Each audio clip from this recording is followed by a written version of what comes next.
Bienvenue à tous pour ce nouveau journal des sports. On commence avec le hand et la belle victoire de Ponto sur Gonfreville. Il faut dire que les Normands sont bons derniers du groupe avec 4 défaites en 4 matchs. À noter 10 buts pour le Pontellois Vincent Viali, meilleur marqueur de la rencontre. Au classement, Célestat, Saintes et Billère se partagent la première place. Ponto est 7e. En National 1, Torcy chute à Chartres et peut s'inquiéter avec seulement une victoire en 3 rencontres. Samedi, l'absence du jeune international anglais Gawen Vincent s'est notamment fait ressentir. Les Torcéens 9e espèrent corriger le tir samedi prochain lors de la venue de Lormont. Marne-la-Vallée s'incline chez un des leaders Saint-Denis. Les coéquipiers de Moustapha Cissé ont pourtant mené au score tout le match avant de craquer dans le dernier quart-temps. Avec 2 défaites en 3 matchs, l'équipe du Val-Maubuée est mal partie. Samedi, il faudra se rattraper avec la réception de Meaux pour le derby de Seine-et-Marne.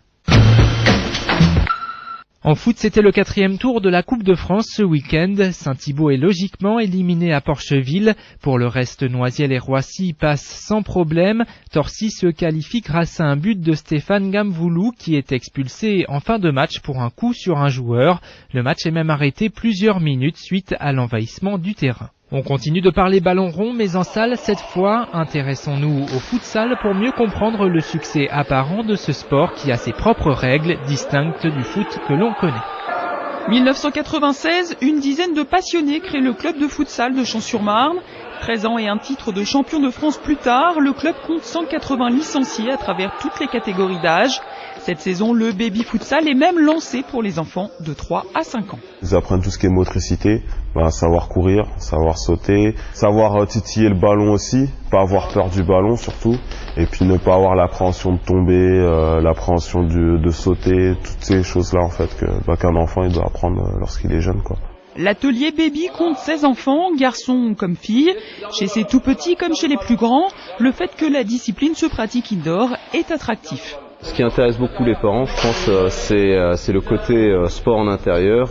L'hiver, les enfants peuvent jouer sans souci. Pour les mamans, il n'y a pas de lavage de maillots, de boue, etc. Donc ça, je pense que ça intéresse. Et en fait, nous, ce qu'on essaie de leur montrer également aux parents, c'est qu'un enfant qui joue au futsal, eh bien, s'il joue 20 minutes au futsal, il va toucher énormément plus de fois le ballon que s'il jouait 20 minutes ou 40 minutes football à 11. Nouveauté chez les enfants, le futsal a quelques années d'expérience chez les seniors. Si elle est toute récente, la discipline est de plus en plus attrayante. Depuis 2 ans, le nombre de licenciés dans le département a presque triplé. Cette saison, 16 équipes sénémarnaises participeront aux différents championnats. Cet intérêt nouveau n'est pourtant pas toujours bien pris en compte. C'est la Fédération française de football qui gère aussi le futsal. Une équipe nationale existe, mais peine à obtenir des résultats. Le championnat national qui vient d'être créé manque de clarté. Plusieurs paradoxes existent puisque les joueurs licenciés se sont par exemple vus interdire la pratique du football à 11. Mais sur le terrain, il y a quand même de plus en plus d'adeptes. Autre exemple de l'attrait que l'on porte à la discipline, l'arrivée du futsal dans la pratique scolaire.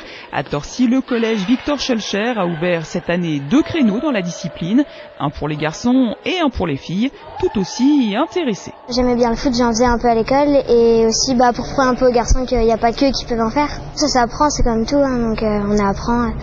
Même si pour l'instant on ne sait pas très bien en faire, on apprendra. Initiatives individuelles ou demandes des élèves, le futsal en milieu scolaire existe bien, mais son avenir semble aussi limité. Là encore, les instances dirigeantes ne montrent pas de volonté particulière de développer la discipline. La priorité est donnée au sport d'intérieur pour la salle. C'est-à-dire que ça les embête que le foot, qui peut jouer à l'extérieur, prenne la place au hand, au basket, au volley. Donc du coup, ils font tout pour pas le développer. Voilà, pour pas prendre la place des autres. Cette année, il n'y a pas de championnat académique futsal dans notre académie, ce qui est dommage. L'avenir du futsal est donc incertain. Plusieurs pays d'Europe considèrent en tout cas le sport comme une discipline à part entière depuis longtemps. Les rugbymen de Ponto subissent une défaite surprise à Besançon. Après un essai de Pierre Le Fur en première mi-temps, ils étaient plutôt confiants. Ils ne marqueront que 2 pénalités après la pause, reprochant à l'arbitre son manque de sévérité. Le leader Dole en profite pour prendre seul la première place avec 2 points d'avance sur les Pontellois.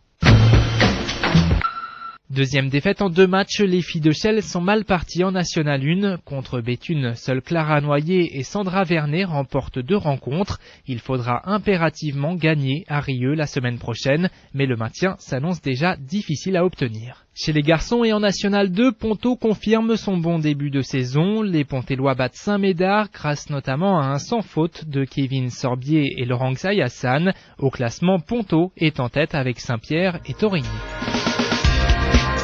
Voilà, le journal des sports c'est terminé. On se retrouve lundi prochain juste après le journal. Salut!